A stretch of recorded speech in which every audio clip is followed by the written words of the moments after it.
There are moments when you pause in the middle of life's relentless rush and quietly ask yourself, when did I start running without knowing where I was going?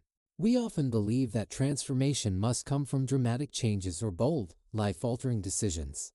But if you look closely, you'll notice that the real shape of your life is carved by the tiniest, almost invisible actions.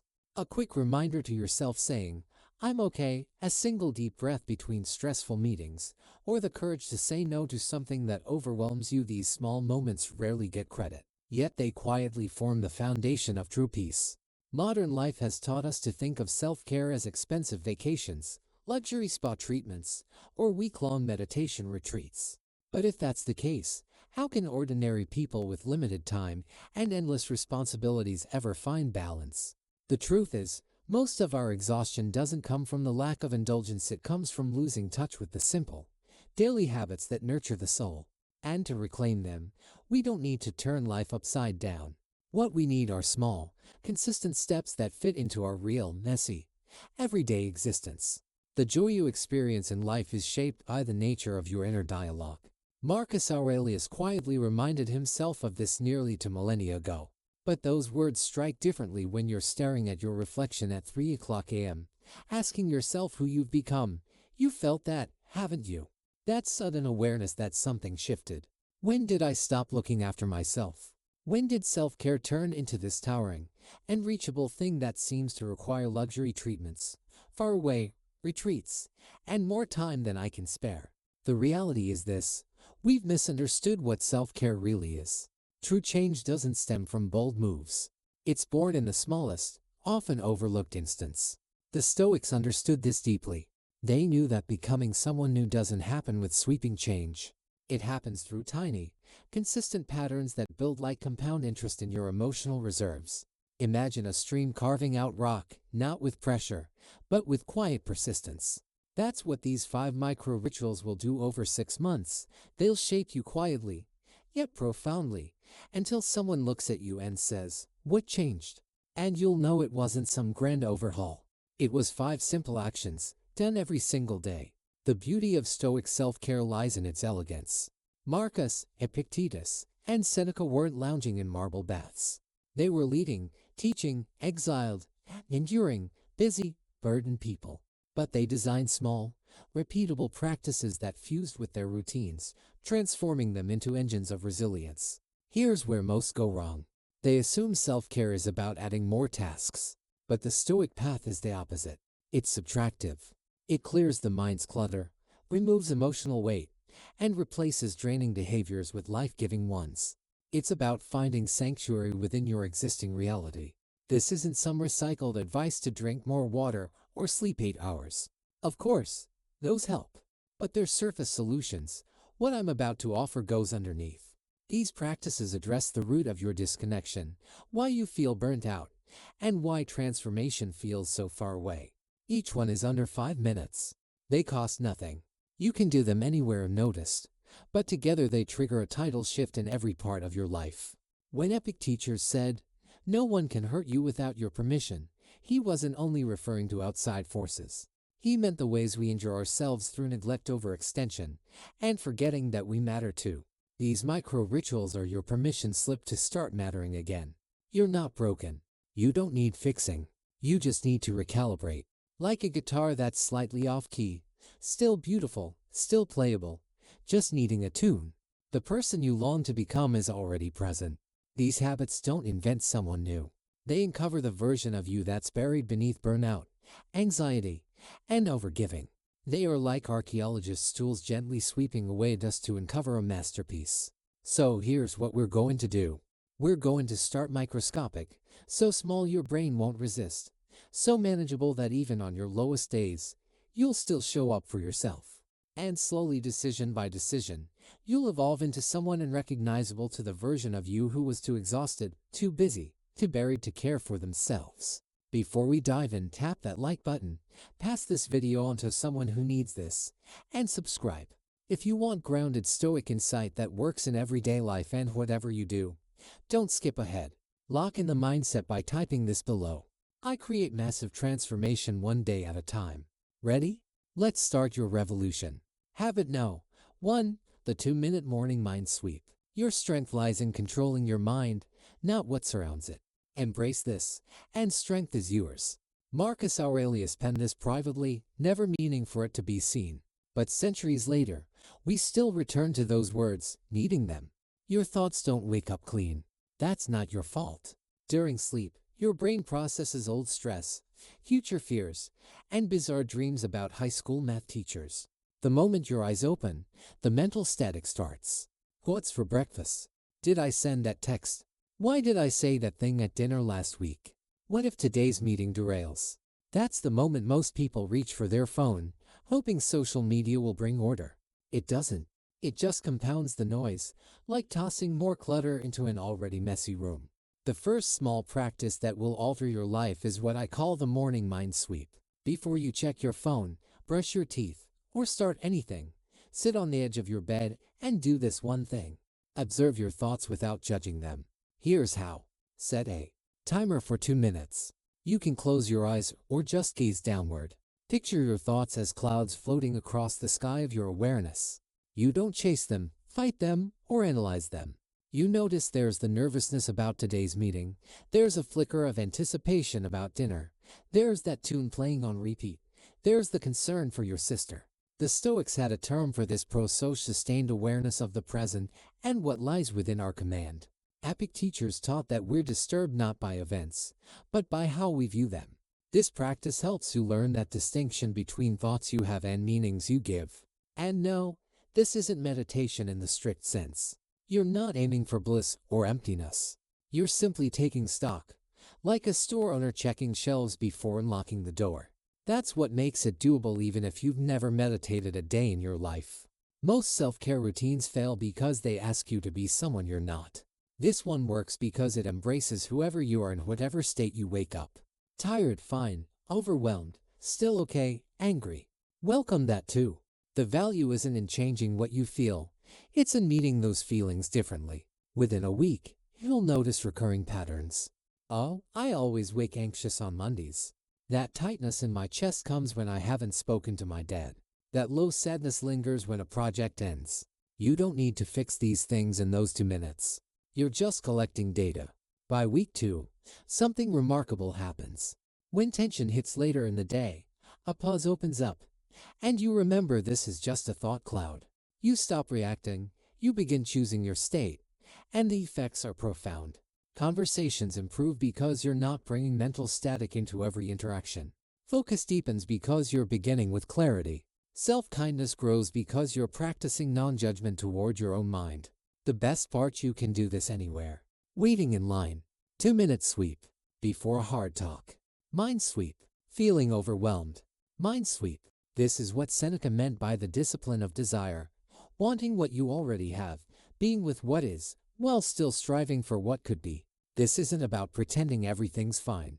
It's about standing firm within your own reality, however messy. When you stop fleeing your inner experience, it stops controlling you.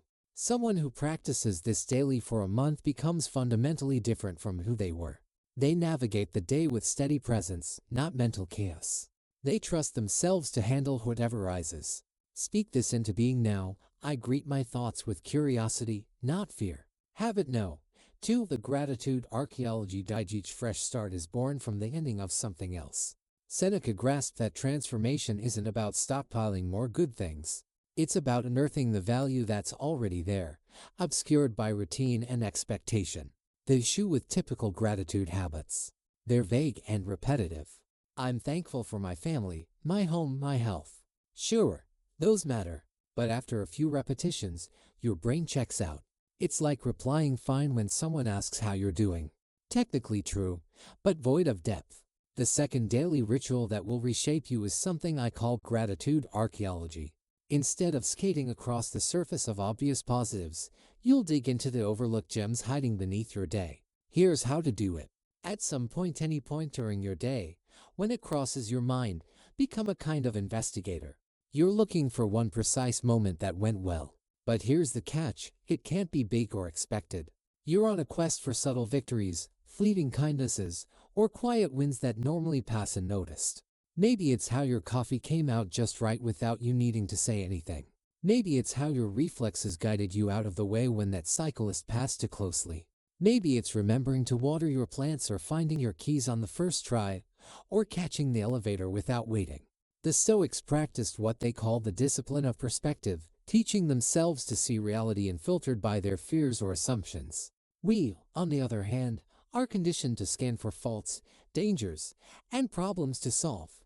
This small daily dig retrains your attention to highlight what's already right, what's already present, what doesn't require fixing.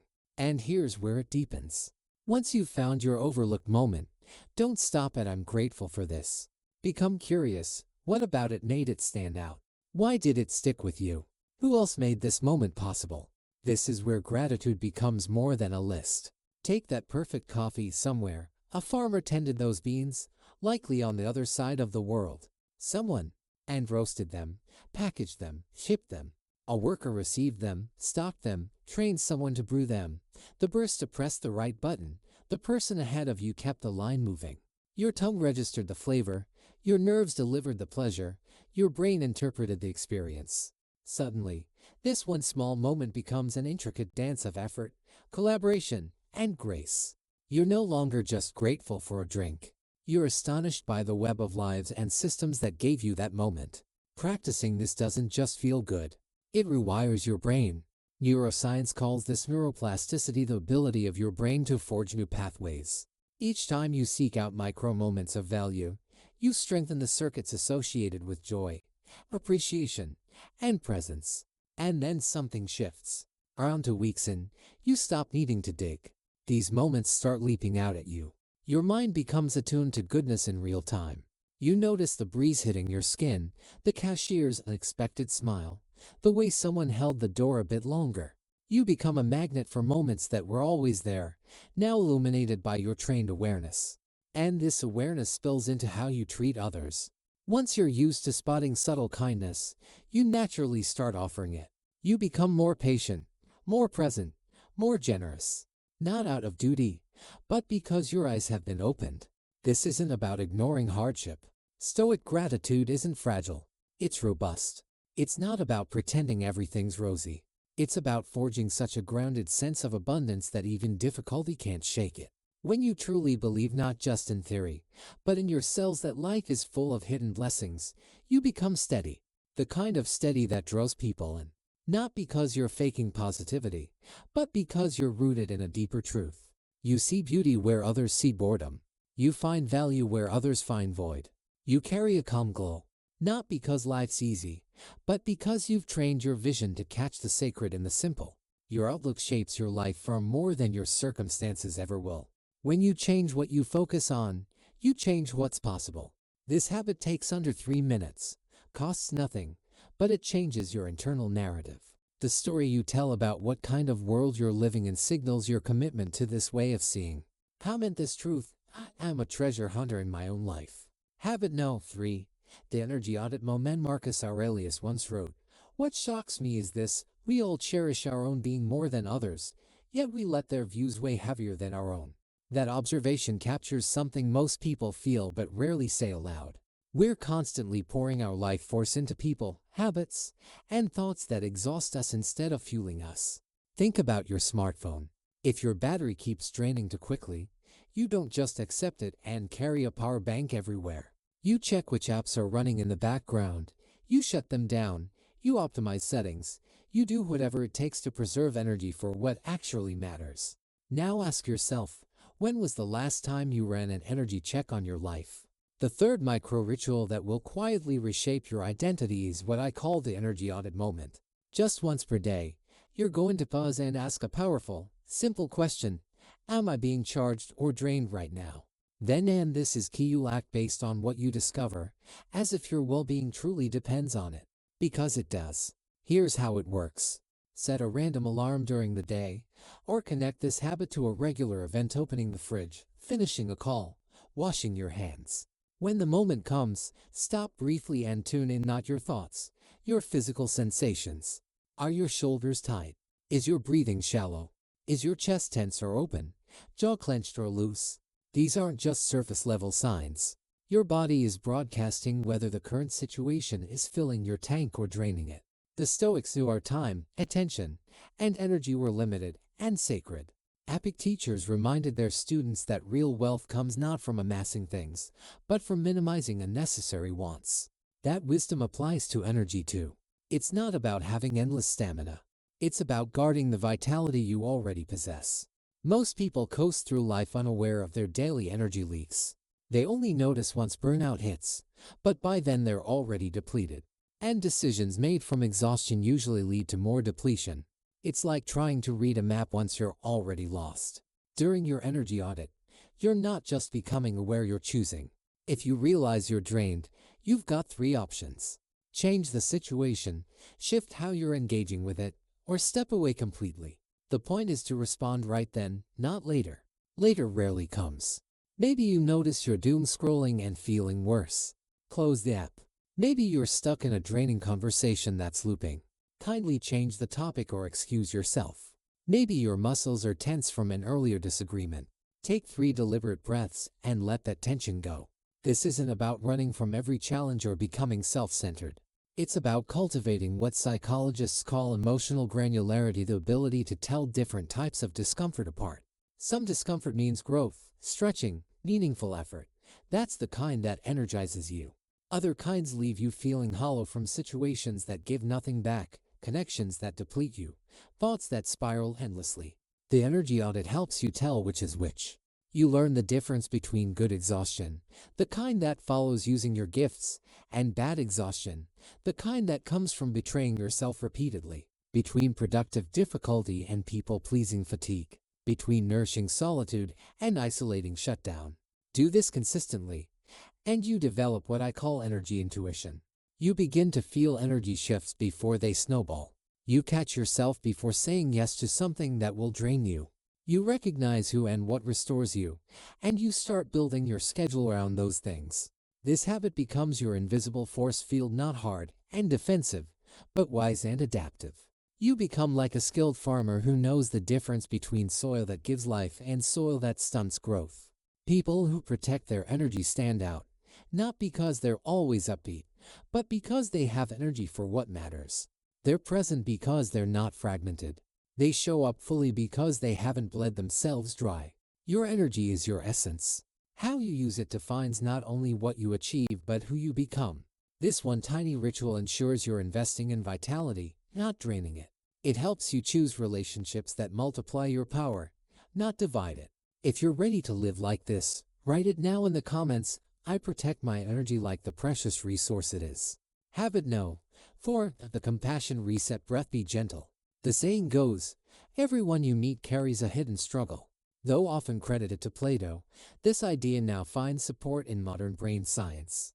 Our minds are wired not for peace, but for protection, constantly scanning for threats, interpreting cues, guarding us from danger, even if that danger is imagined.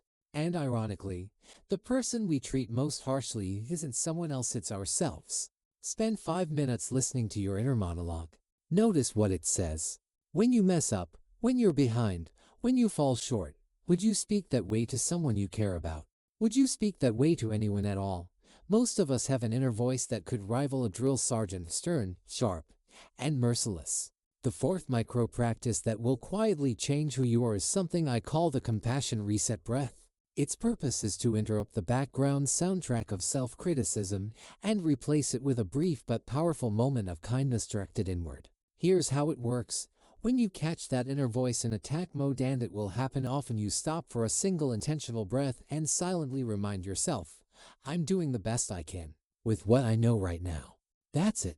One breath, one gentle phrase, but the ripple effect, it's immense. The Stoics taught that pain hits twice, first through the event itself, then again through our judgment of it. Epictetus made it clear, it's not what happens that breaks us, it's our interpretation.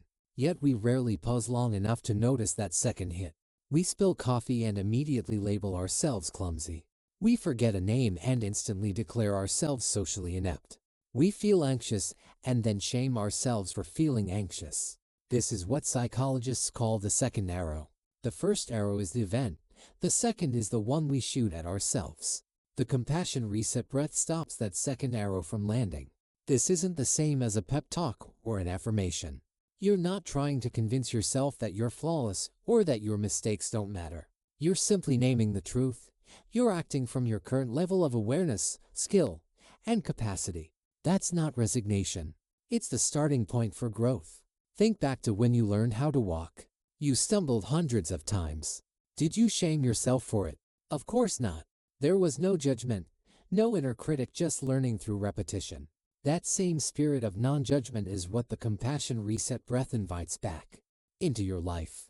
It creates something psychologists call a psychologically safe internal environment, the only place where true change can happen. Because when you're not spending all your energy defending yourself from yourself, you have energy left for real improvement. Here's what this moment of breath does on a biological level. It activates the parasympathetic nervous system, moving your body out of stress mode. The soft self-talk triggers oxytocin, the bonding chemical associated with love, trust, and warmth. You are literally reprogramming your brain to default to care instead of critique. Do this for 2 weeks, and you'll notice something shift in that inner voice. It softens, it pauses before it pounces, it grows curious before it condemns. What can I learn from this? Replaces how could I be so stupid? This subtle shift impacts more than just your inner world. When you stop being your own harshest judge, you stop projecting judgment onto others. When you allow yourself to be human, you automatically extend grace to everyone else. Your relationships become deeper because people sense something rare: safety. They feel seen, not evaluated. And this shift impacts your output, too. With no inner critic draining your mental resources, you're free to problem solve, create, explore. You become more innovative because failure isn't personal. You recover quicker because you don't equate setbacks with shame. What makes this practice special is how it activates automatically. You don't need to schedule it or set a timer. Your own self-critical voice becomes the cue. Every time it shows up, you respond not by fighting it, but by offering an alternative. The thing that once drained you becomes the very signal that helps you heal. And the person who practices this regularly, they're transformed not into a perfect version of themselves, but into someone who has made peace with being imperfect. They carry a quiet strength, not because they have all the answers, but because they've stopped attacking themselves for not having them. And in that stillness, others find comfort, not from your success, but from your humanity. Say it aloud or type it proudly. Let it echo into the world. I speak to myself with the kindness I deserve. Habit No. 5. The Daily Done Declaration. Each night before sleep, Seneca claims you pause and ask yourself, where did I mend something today? What temptations did I resist? In what area did I grow? These words, taken from Seneca's personal writings, reflect a nightly ritual he practiced himself, not to critique, but to notice. The tough reality of modern life is this: we're trained to focus on what we didn't get done. The unread emails, the errand left for tomorrow, the apology we didn't offer. We end our day burdened by incompletion and wake up already feeling behind. It's draining and totally unnecessary. The fifth and final micro habit that will make you unrecognizable is something I call the Daily Done Declaration. Every night before you fall asleep, you'll spend just 2 minutes highlighting what you did accomplish, no matter how small. Instead of obsessing over what didn't get crossed off, here's how it works. As you lie in bed, scanning back through your day, find 3 things you saw through, addressed, or nudged forward. But here's the twist: you can't pick the obvious stuff. You're hunting for the quiet wins, those small acts of care, those subtle shifts, those nearly invisible steps that never get celebrated. Maybe you sent a message to check on someone. Maybe you ordered a nourishing lunch instead of fast food. Maybe you gave someone space in traffic, or responded with patience instead of snapping. Maybe you decluttered a drawer, drank an extra glass of water, or remembered to breathe before reacting. Maybe you resisted the urge to defend yourself in an argument.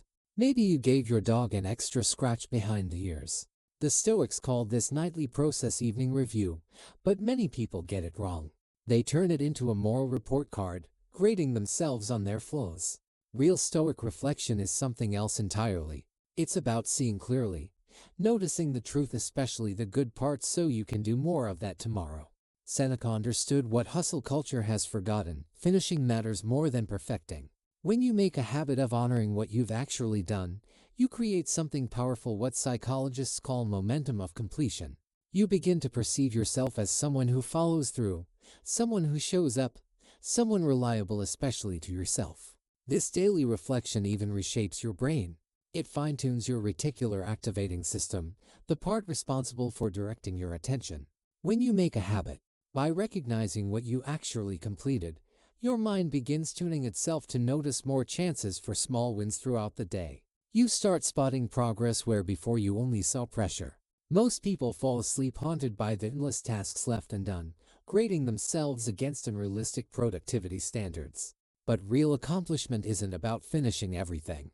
It's about completing something with intention and realizing it matters. The Daily Done Declaration teaches your nervous system a powerful truth. You are already enough. You do enough. You achieve enough exactly as you are. Here's what unfolds after practicing this nightly ritual for a month. You drift off more peacefully because your day ends with gratitude rather than anxiety. You wake with fresh energy because yesterday's unfinished list no longer shadows today's mood.